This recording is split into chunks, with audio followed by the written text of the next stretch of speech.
जय मसीह साथै नमस्कार। यहाँहरू सबैजनालाई स्वागत गर्न चाहन्छु यो पवित्र बाइबल अध्ययन फुल अडियोमा। म विराज र एक्सेप्ट र हामी बाइबलको 66औं पुस्तकहरूमध्ये 54औं पुस्तक र नयाँ करारको चाहिँ 15औं पुस्तक पहिलो तिमोथीको पुस्तक रहेको छ र यो पुस्तक 6 अध्यायसम्म रहेको छ। र सबैभन्दा पहिला म यस पुस्तकको परिचय पढ्न चाहन्छु।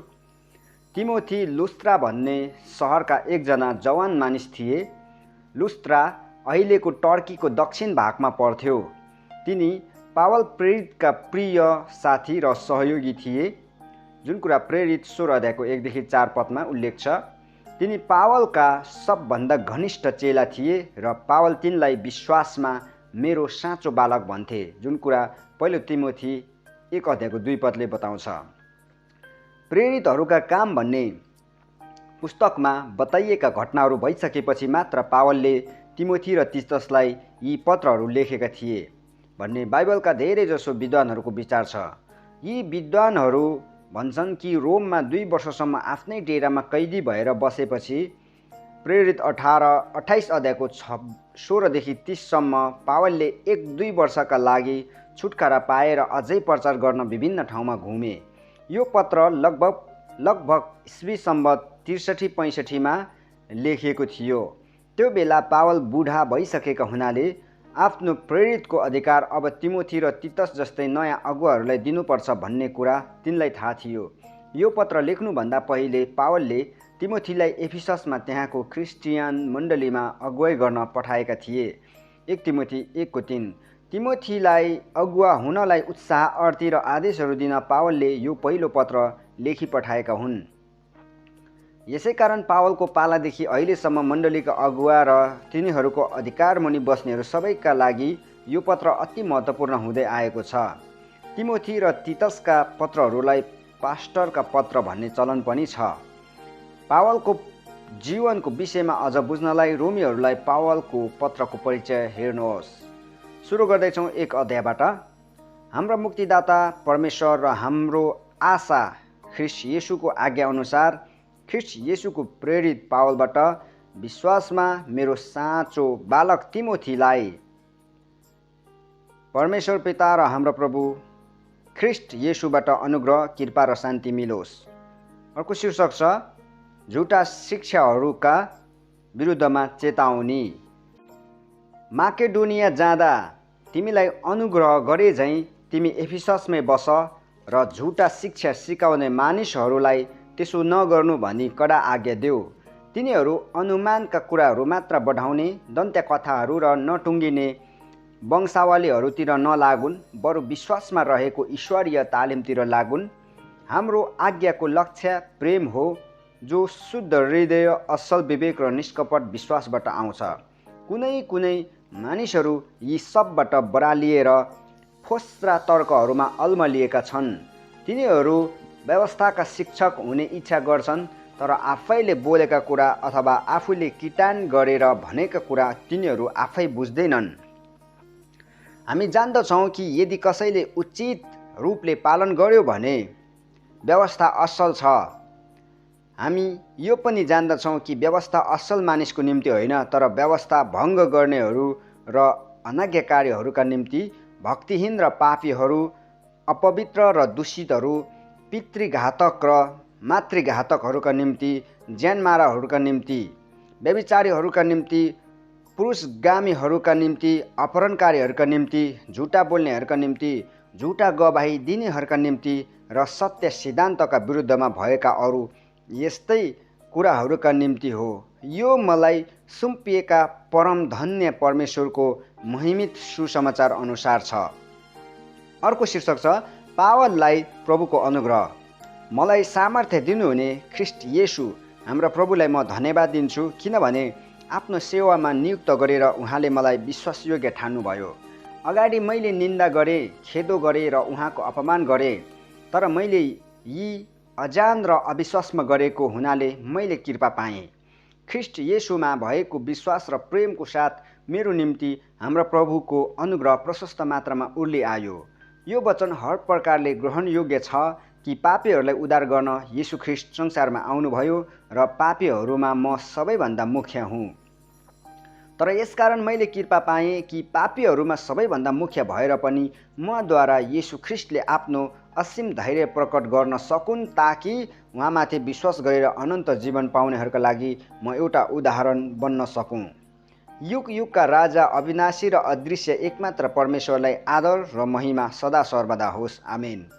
मेरो छोरो तिमोथी, म तिमीलाई यो आज्ञा दिँदैछु कि तिम्रो सम्बन्धमा अघि कहिएको अगमबानी अनुसार तीद्वारा प्रेरणा पाएर विश्वास र असल विवेक कायम राख्दै तिमी असल लडाइँ लड्न सक।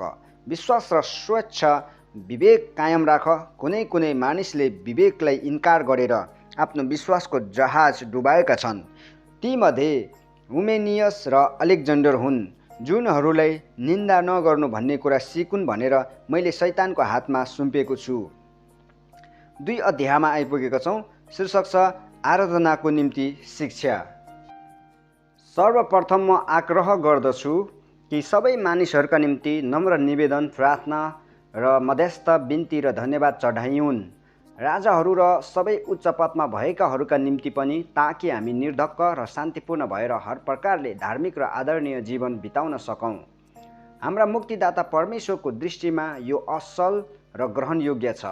सबै मानिसहरूले मुक्ति पाउन् र तिनीहरू सत्यको ज्ञानमा आउन् भन्ने इच्छा उहाँ गर्नुहुन्छ, किनकि परमेश्वर एउटै हुनुहुन्छ।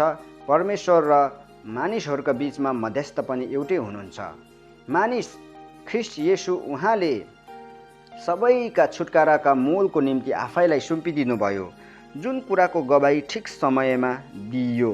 यसको खातिर म प्रचारक र प्रेरित नियुक्त भएँ र विश्वास र सत्यतामा अन्य जातिहरूका निम्ति चाहिँ शिक्षक। म साँचो भन्दछु, म ढाँट्दिनँ। यसकारण सबै ठाउँमा पुरुषहरूले पवित्र हात उठाएर बिना क्रोध र बिना विवाद प्रार्थना गरून् भन्ने म चाहन्छु। यसरी म चाहन्छु कि स्त्रीहरूले सरलता र भद्रता साथ सुहाउँदो वस्त्र पहिरून्, केशको बढी श्रृङ्गार गरेर सुन, मोती र बहुमूल्य वस्त्रहरू पहिरेर होइन, तर असल कामद्वारा सुसज्जित होउन्, जो परमेश्वरको भक्ति गर्ने स्त्रीहरूलाई सुहाउँछ। स्त्रीले पूर्ण दीनता साथ चुपचाप बसेर सिकुन्, तर स्त्रीले पुरुषलाई सिकाउने र पुरुषमाथि अधिकार जमाउने काममा म अनुमति दिन्न, तर तिनी चुपचापै रहन्। किनभने आदम नै पहिले सिर्जिएका हुन्, त्यसपछि हब्बा। आदम छलिएका होइनन्, तर स्त्री चाहिँ छलिएर अपराधमा फँसेकी हुन्। तरै पनि यदि तिनी सुशीलता साथ विश्वास, प्रेम र पवित्रतामा रहिन् भने बालक जन्ममा तिनी बचाइने छिन्। 3 अध्यायमा आइपुगेका छौँ। शीर्षक छ बिशप र डिकनहरू। यो भनाइ विश्वासयोग्य छ। यदि कुनै मानिसले बिशपको काम गर्ने चाहना गर्छ भने त्यसले असलै कामको इच्छा गर्छ। यसकारण बिशप चाहिँ कसैले दोष लगाउन नसक्ने एउटै पत्नीका पति, संयमी, समझदार, सम्मानित, अतिथि सत्कार गर्ने, सुयोग्य शिक्षक हुन्। मतवाला र रिसाहा होइन, तर तिनी विनम्र, झगडा नगर्ने, धनको लोभ नगर्ने, आफ्नो घर राम्ररी चलाउन सक्ने र आफ्ना छोराछोरीहरूलाई आदरपूर्वक आज्ञा पालन गर्ने बनाउन्। यदि कुनै मानिसले आफ्ना घरकाहरूलाई तह लगाउन जान्दैन भने तिनले परमेश्वरका मण्डलीको रेखदेख कसरी गर्न सक्छ र? तिनी नयाँ विश्वासी नहुन्, नत्र त घमण्डले फुलेर तिनी दियाबलसले पाउने दण्डमा पर्नेछन्। फेरि बाहिरकाहरूका दृष्टिमा पनि तिनी असल ठहरिनुपर्छ, नत्र त तिनी निन्दा र दियाबलसको पासोमा पर्नेछन्। त्यसै गरी डिकनहरू पनि गम्भीर हुनुपर्छ, दुई जिब्रे होइन, बढी मद्य पिउने र धनको लोभी होइन, तर तिनीहरू विश्वासको रहस्य शुद्ध विवेकमा कायम राख्ने हुनुपर्छ। पहिले तिनीहरूको जाँच पनि होस्, त्यसपछि तिनीहरूले आफैलाई दोषरहित प्रमाणित गर्न सके भने तिनीहरूले डिकनको सेवा गरून्। स्त्रीहरू पनि यही बमोजिम गम्भीर, अर्काको बदख्वाइ नगर्ने, तर सबै कुरामा संयमी र विश्वासयोग्य हुनुपर्छ। डिकन एउटै पत्नीका पति होउन्, आफ्ना छोराछोरीहरू र आफ्नो घरको प्रबन्ध राम्ररी मिलाउन सक्ने हुन्, किनकि डिकनले गर्नुपर्ने सेवा जसले राम्ररी गर्छन् तिनीहरूले आफ्ना निम्ति प्रतिष्ठा र ख्रिस्ट येशूमा भएका विश्वासमा पनि ठुलो भरोसा पाउनेछन्। तिमी कहाँ चाँडै आउने आशा राखेको छु, तर म यो तिमीलाई लेख्दछु ताकि कतै म ढिलाएँ भने पनि परमेश्वरको घरना, जो जीवित परमेश्वरको मण्डली हो र सत्यको खामो र आड हो, त्यहाँ कसरी चल्नुपर्छ सो तिमीले जानिराख। हामी स्वीकार गर्दछौँ कि हाम्रो विश्वासको रहस्य अति महान छ। उहाँ स्वयं शरीरमा प्रकट हुनुभयो, पवित्र आत्माद्वारा धर्मी ठहरिनुभयो, स्वर्गदूतहरूबाट देखिनुभयो, जाति जातिहरूका माझमा प्रचारिनुभयो, संसारमा विश्वास गरिनुभयो र महिमामा माथि उचालिनुभयो। 4 अध्यायमा आइपुगेका छौँ। शीर्षक छ तिमोथीलाई शिक्षा। पवित्र आत्मा प्रष्टै भन्नुहुन्छ कि पछि आउने समयमा छली आत्मा र भूतप्रेतका सिद्धान्ततिर मन लाएर कोही विश्वासबाट तर्किजानेछन्। झुट बोल्ने मानिसहरूका छलद्वारा नै यो हुनेछ, जुनहरूका विवेक तातो फलामले डामेको जस्तो हुन्छ।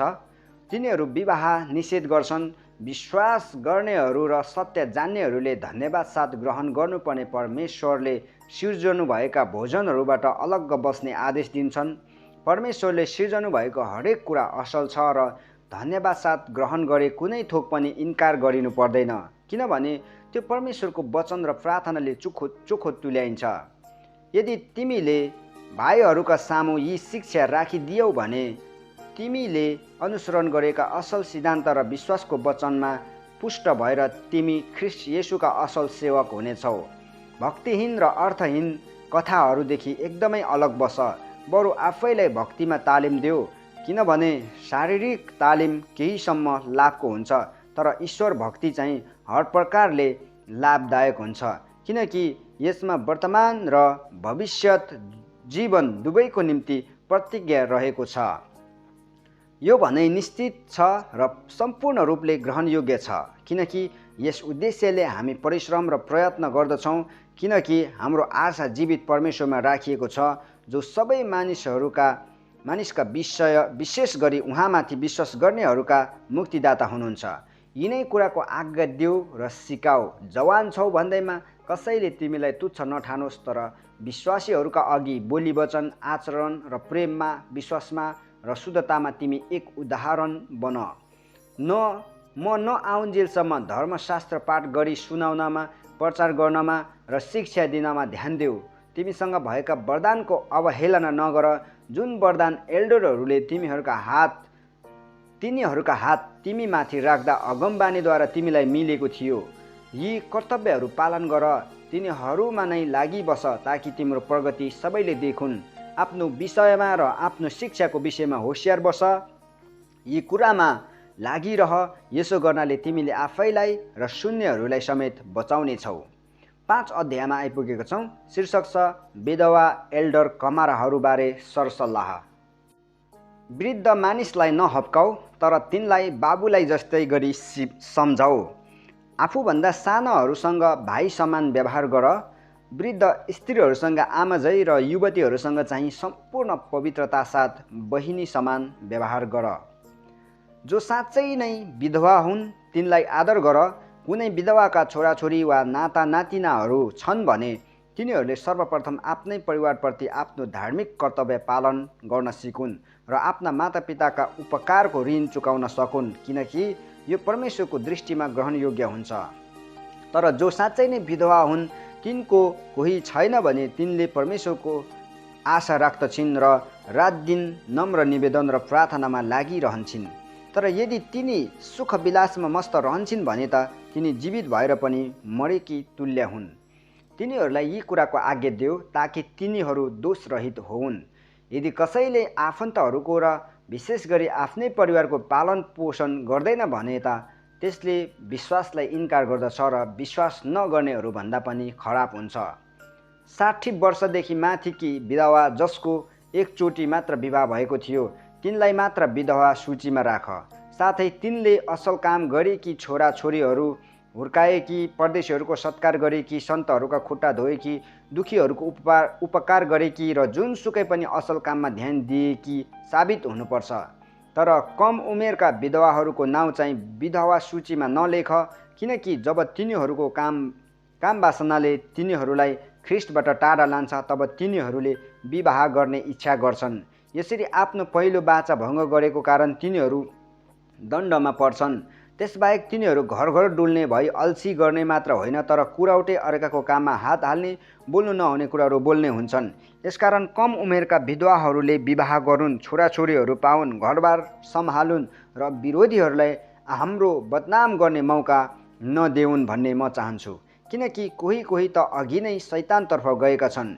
यदि विश्वासी स्त्रीका कोही आफन्तहरू विधवा छन् भने तिनले उनीहरूलाई सघाउन् र मण्डलीमाथि कुनै बोझ नपरोस् र मण्डलीले चाहिँ विधवाहरूलाई सहायता दिन सकोस्। मण्डलीको असल रेखदेख गर्ने एल्डरहरू दोब्बर आदरयोग्यका हुन्छन्, विशेष गरी जसले वचनको प्रचार र शिक्षामा परिश्रम गर्छन्। किनभने पवित्र शास्त्र भन्छ, दाइँ गर्ने गोरुको मुखमा मोहलो नलगाउनु र श्रमिकले आफ्नो कामको ज्याला पाउनुपर्छ। 2 वा 3 साक्षीको गवाही बाहेक एल्डरको विरुद्धमा लागेको आरोप कहिल्यै स्वीकार नगर। पापमा लागिरहनेहरूलाई सबैका सामु हप्काऊ र यसरी अरूहरू पनि डराउनेछन्। परमेश्वर र ख्रीष्ट येशूको सामु र चुनिएका स्वर्गदूतहरूका सामु म तिमीलाई कडा आज्ञा दिन्छु, कुनै भेदभाव वा पक्षपात नगरी यी नियमहरू तिमीले पालना गर। कसैमाथि हात राख्ने काममा हतार नगर, कुनै मानिसको पापमा सहभागी नहौ, आफूलाई पवित्र राख। अघि जस्तो पानी मात्र खाने नगर, तर तिम्रो पेटको लागि र घरिघरि बिरामी भएकोले गर्दा अलिअलि दागमध्ये पिउने गर। कुनै कुनै मानिसका पापहरू त सोझै इन्साफमा पुग्ने गरी प्रत्यक्ष हुन्छन्, तर अरू कतिका पापहरू पछि मात्र देखा पर्छन्। त्यसै गरी असल कामहरू त प्रत्यक्ष हुन्छन् र जो प्रत्यक्ष छैनन् ती पनि गुप्तमा रहन सक्दैनन्। 6 अध्यायमा आइपुगेका छौँ, जुन चाहिँ यस पुस्तकको अन्तिम अध्याय हो। दासत्वका जुवामुनि हुने सबैले आआफ्ना मालिकलाई पुरा सम्मानको योग्य ठानुन्, ताकि परमेश्वरको नाउँ र हाम्रो शिक्षाको बदनामी नहोस्। विश्वासी मालिकहरूलाई तिनका कमाराहरूले विश्वासमा दाजुभाइ भन्दैमा अनादर नगरून्, बरु तिनीहरूले उनीहरूको झन बढी सेवा गरून्, किनभने तिनीहरूका सेवाबाट लाभ पाउनेहरू विश्वासी र प्रियहरू नै हुन्। यी कर्तव्यहरू पालन गर्न सिकाऊ र आग्रह गर। यहाँ एउटा शीर्षक छ, रुपैयाँ पैसाको मोह। यदि कसैले अरू सिद्धान्त सिकाउँछ र हाम्रो प्रभु येशू ख्रीष्टको उचित वचन र ईश्वर भक्ति अनुसारको शिक्षासँग सहमत हुँदैन भने त्यो घमण्डले फुलेको हुन्छ र त्यसले केही जानेको हुँदैन। त्यसले व्यर्थको वाद विवाद गर्छ र एक शब्द लिएर झगडा गर्न खोजी हिँड्छ। यी कुराहरूले डाहा, कलह, बदनामी र खराब शङ्काहरू उत्पन्न गराउँछन् र बुद्धि भ्रष्ट भएका र सत्यबाट अलग भएका मानिसहरूका माझमा कचिङ्गल उठाउँछन्। अनि भक्ति चाहिँ फाइदा उठाउने उपाय हो भनी तिनीहरू ठान्छन्। सन्तुष्ट सहितको भक्ति नै ठुलो लाभ हो, किनकि हामीले न त यस संसारमा केही ल्यायौँ न यहाँबाट केही लैजान नै सक्छौँ, तर खान र लाउनसम्म छ भने हामी यसैमा सन्तुष्ट हुनेछौँ। तर धनी हुने इच्छा गर्नेहरू परीक्षामा पर्छन्, पासोमा फस्छन् र धेरै अर्थहीन र दुःखदायी इच्छाहरूमा डुब्छन्, जसले मानिसहरूलाई बर्बादी र सर्वनाशमा डुबाउँछन्। किनभने रुपैयाँ पैसाको मोह नै सबै किसिमका खराबीको जड हो। पैसाको लोभमा परेर कोही कोही विश्वासबाट कुमार्गतिर लागेका छन् र धेरै पीडाले तिनीहरूका हृदय घोचेका छन्। अन्तिम एउटा शीर्षक छ, तिमोथीलाई पावलको आदेश। तर परमेश्वरका जन, तिमीले यी सबै त्याग र धार्मिकता, भक्ति, विश्वास, प्रेम, स्थिरता र नम्रताको लक्ष्य राख। विश्वासको उत्तम लडाइँ लड अनि जीवन पक्रिराख।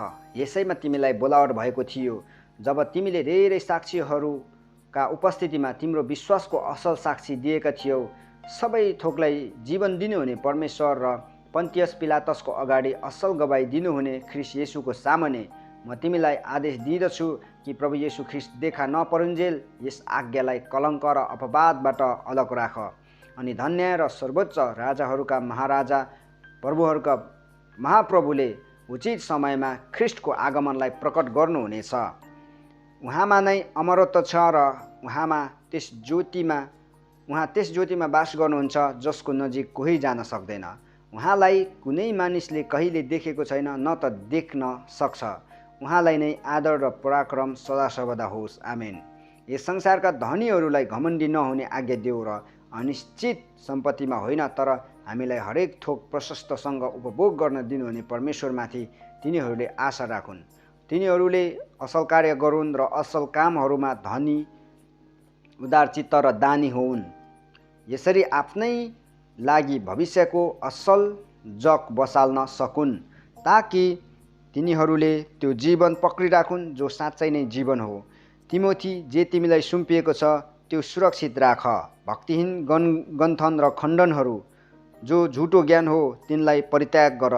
यी कुराहरूका पछि लागेर कतिजना आफ्नो विश्वासको लक्ष्यबाट चुकेर गएका छन्। तिमीलाई अनुग्रह रहोस्। यो सँगसँगै पहिलो तिमोथीको पुस्तक पनि अध्ययन पुरा भएको छ र यसको क्रमशः दोस्रो तिमोथीको पुस्तकलाई हामी अर्को पाठमा अध्ययन गर्नेछौँ। Thank you very much.